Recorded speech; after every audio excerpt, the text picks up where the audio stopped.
Hi, it's Jackie and George. If you're looking to buy a house, here are 5 things a realtor absolutely has to do for you every single time.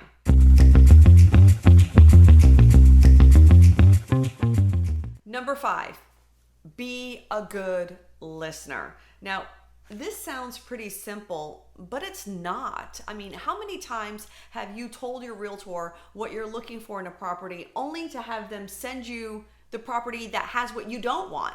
You're telling them where you'd like to live, and they're saying, well, you should consider over here, as opposed to listening to what you're saying. Isn't really the most important thing we can do as professionals right now listen to what you want and make sure we're supporting your desires as opposed to what we think you want? It happens all the time, doesn't it? It really does. And the reason or the way that we get the information from what you want is during a buyer's consultation. We'll actually sit with you and we'll get to know what your wants, what your needs are. Is location a priority for you? Do you have to travel to and from work? Do you want the lifestyle of a particular community? Now, the nice part about this as well is that, of course, that can change. Yeah. But we don't get to change it, you do. Yeah. And that's what a lot of agents seem to forget. As we're coaching agents as we do and helping agents be better at their craft, so many times they start putting into their clients what they think they want as opposed to actually listening to what their client wants. So be a good listener.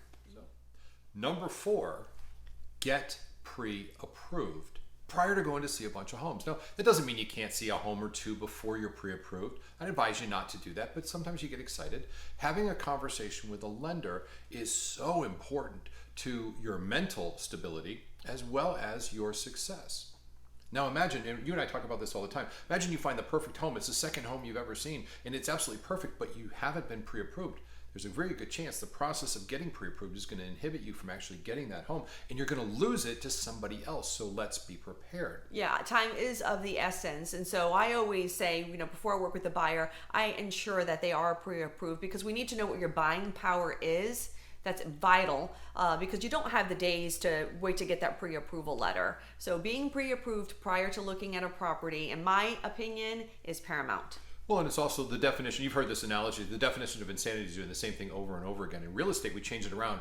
The definition of insanity is going to look at a house that's $50,000 or $100,000 more than you're pre-approved for, and then trying to find a home that will fit your desires at your real price range. It causes such angst. It's better for us to know right up front, what can we work with? And then we can work in negotiating, which we'll cover later, to get you the best home. And if you are working with a lender, if you have somebody that a lot of times us as realtors, we can recommend a few lenders to you. But if you don't want to go with our recommendation and you have someone that you do know, please, for the love of God, make sure that you have their cell phone number. Because a lot of times if something happens, if something goes south, it'll be after business hours. And I know I like to hop on the phone really quick and get it straightened out with the lender. But if I have an office phone, that just drives me batty. We can't. We need that cell phone number. We need to be able to instantly communicate with them. They should answer their phone after hours and even on the weekends. The best lenders do, for sure. Number 3, monitor your commitments. There are a lot of commitments on the contract. Well, hold on. They should monitor their commitments, or? No, the realtor. Realtor should, yes. Yeah, absolutely. the realtor should monitor your commitments. Yeah. From the appraisal, the inspection day, the loan commitment, all of those checks and balances need to be checked and balanced. So we talked in previous conversations with y'all. We've had conversations about how communication is so important. This is where the tires actually hit the road. You need to know that you've got a loan approval coming up a week or 2 weeks prior to that. And that conversation on a weekly basis, on a couple times a week as you're talking to your agent partner, they need to be talking about these dates regularly because these commitments, they can make or break a deal. We can't go past our appraisal date. We can't go past our inspection time frame, or we can lose money. Your escrow money. Right. And that's something that it's just so important that your agent is on point and very systematic about the dates that we've got to honor through the contract. And there's a lot of them. So if you have an agent that's really done a great job for you before in the past, we'd love to know who they are and where they work. Send us a message. Our email is in the top part of our channel. You can find our email address. It's pretty easy to locate. We always want to have great referral partners, and nothing's better than a referral from you. And if you need some help in Central Florida, we're here to do that as well. Great time to say, if you like this kind of content, if you like getting information about how to help you buy and sell a home at the highest possible level, hit the like, hit the subscribe, hit the notification button, put a comment in the chat, or if you want, get on either one of our calendars. The link's down below as well. We're here to help. Let's move on to the next one, Jackie. Number 2, and this is one of those duh ones, but I can't tell you how many times someone has told me that they can't get in touch with their agent. So you know I'm talking about communication. There has to be constant communication with your realtor. That's the number one biggest complaint people have with real estate agents is they can't communicate with their agent. And it is a reprehensible offense. That's their job. If they're not going to communicate with you, fire them, get another agent. So for all you agents out there that are going, oh my God, you can't say that. Yes, I can. Yeah, we can. Answer your flippin' phone when they call and communicate more than you think that they need, because that's our responsibility, agents. I coach on this. We coach on this. Sorry, I got up on my wagon. I had to go stand up. I know. I'm calm down. It's infuriating. Yeah. Especially from realtor to realtor when the realtor doesn't... When I try to call a realtor, you know, if I'm working with a buyer and I try to show the property and the listing agent doesn't answer the phone, doesn't answer my email, and doesn't return my text message, I'm like, what service are you providing to your seller? It's so infuriating. Please, for the love of God, if realtors are listening, answer your phone. Every one of you, answer your phone. It's your job. And call your clients back, darn it.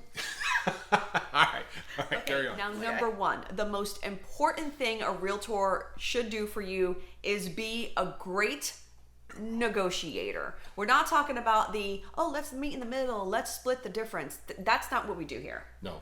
And that's unfortunately what a lot of people come to think is their job. Well, if we meet in the middle, everything's going to be great. A great negotiator isn't somebody who says, I want to meet in the middle. There's an amazing book out written by a guy named Chris Voss. He was the #1 negotiator. For all you real estate agents out there, read it. Anybody that negotiates, you need to read it. This guy is amazing. He was the #1 negotiator for the FBI, negotiated hostages. This man is crazy. Never split the difference. Negotiate like your life depends upon it. That's literally the name of his book. And it's all about we don't meet in the middle. Now, I've got to add this because it's so important. Once both sides come to an agreed upon contract, the responsibility of a real estate agent is fiduciary to both sides. Our job, the buyer agent, the seller agent, the buyer and the seller, we all work together to make sure that everybody comes together seamlessly. Mm-hmm. That we can navigate the contract, navigate the closing, and get both parties what they opted for. But right up until then, being a great negotiator is the #1 responsibility that you have as a real estate agent to serve your client at the highest level. And my investigative pit bull next to me, Miss Jacquie Sosa, is the best I've ever seen. She's an icon, she's a legend, and she is the moment. Now, come on now. Oh, you're very sweet. You're very good. You taught me everything I know. Yeah, you just and do you it better probably than I do. forgot more than I know. I forget more. I forget everything. Yes. Everything. Negotiation is really it is really key. Let's just say, for example, what if the buyer or the seller decides one day they don't want to sell you the house? What happens? That happens sometimes too. How do you negotiate out of that? What happens if there's a major issue wrong with the house and the seller doesn't want to fix it? What do you do? How do you still get the house that you want with the repair made? And how does the seller feel like they want something, and they're not really getting taken advantage of? And we find things. What if you found something on your inspection report? You're like, oh my God, this is a big deal. That's what I'm talking about. Yeah, I get that. But from a buyer's perspective, how do we make sure we protect our buyers? Great negotiating protects our buyers too. This is we're trying to create a win-win situation with remembering that the #1 priority is our client's priority until we are under contract. And then even under contract, we're still negotiating a lot of the time. And that's where we put that hat back on. And it's like, all right, how do we protect our clients at a highest level because something new has been introduced? This is critical.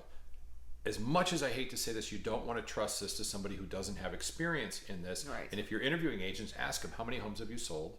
How long have you been in the business? What is your practicing? Or how long have you been selling homes? Jacquie and I have been in the business for over 2 decades each. We've sold over 5,000 homes. Are we the best at it? Probably not, but we're pretty darn good. Yeah, we are. We're pretty darn good. And we learn every single day. And the thing is, we study this. This is critical to the success of a sale, right? Mm-hmm. Absolutely. Most important, talk to the agent, interview the agent before you hire an agent. And whatever you're doing, buying a home or selling a home, it's so important. We've gone through some things they need to do. There's another video we put out on what to do if you're selling a property. You have to be represented at the absolute highest level. You've got to be comfortable with the people that you're working with. Our goal is to get you to that closing table and perhaps even at the end, pop open a bottle of champagne and celebrate with you. I'm going to go play golf while you guys are drinking the champagne. Oh yeah, I was just going to say, it's 5 o'clock somewhere. I'm going to go drink some champagne. We probably should. We did that yesterday. Yesterday was actually Jackie's birthday. Don't tell anybody. So we had some champagne then. We'll probably not today, but this week for sure, we may open another bottle. All right, that completes the top 5 things a great realtor should be doing for you if you're looking to buy a home. We'll see you next time. Bye for now.